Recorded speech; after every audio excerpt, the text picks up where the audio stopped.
Kia ora, good morning. It's my great pleasure to introduce Harry Christophers, who's the founder and music director conductor of the 16. Harry is also the artistic director of Boston's Handel and Haydn Society, which is a very proud record of presenting concerts of music from Handel and Haydn's periods, I guess. He's done a huge amount of Baroque and classical opera, including a Monteverdi cycle, but operas by Mozart, Purcell, Gluck, and so on. But Harry also has another life as the conductor of standard symphony orchestras, great institutions, I have to say. So he's the principal guest conductor of the Granada Symphony and of the Orquesta de la Comunidad de Madrid, and he works frequently with the BBC Philharmonic, which incidentally is managed by another New Zealander, Richard Wigley. First of all, Harry, congratulations on Thursday night's concert, which I thought was just a wonderful evening altogether. We've got some very Dixie Dominus weather for you today. Yes, a sort of angry God demanding retribution. So I thought the first question I should put to you is, what is it that we've done wrong to deserve? First and foremost, it's wonderful for the 16 to be here in Wellington. This is our first time in New Zealand. I'm sorry, I have to say we didn't bring the weather with us.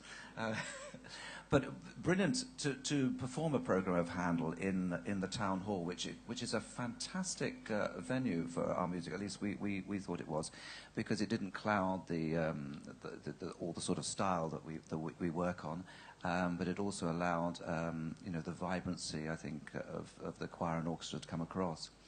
And Dixie Dominus is a very special piece. I mean, Handel wrote it when he was barely 21. When he was in Italy, and you can sort of see this sort of virtuosic nature of how he wanted to relate to choral lines along with the orchestra, and the interrelation between the two is spectacular. It is, isn't it? And actually it's quite a difficult piece as well. I mean, even instrumentally, isn't it?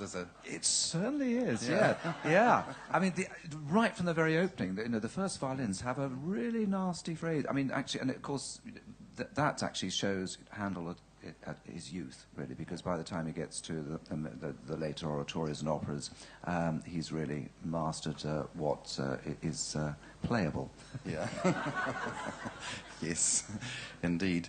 In fact, I was going to ask you about the continuity between those early, very dramatic sound settings and Handel's later dramatic music.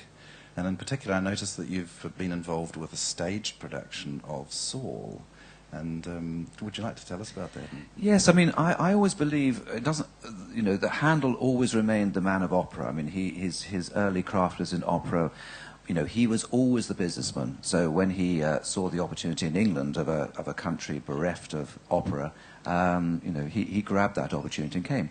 And he was a man that went with the flow. In England, when opera the audiences weren't enjoying, these great divas, he then formed this wonderful thing called oratorio.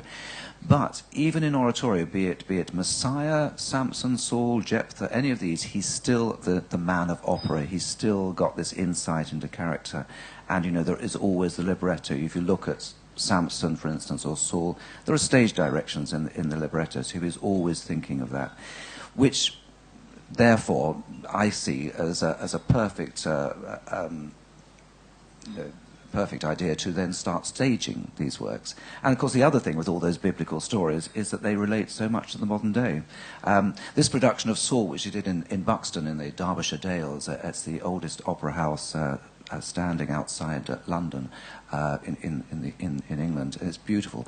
But the producer saw Saul as a kind of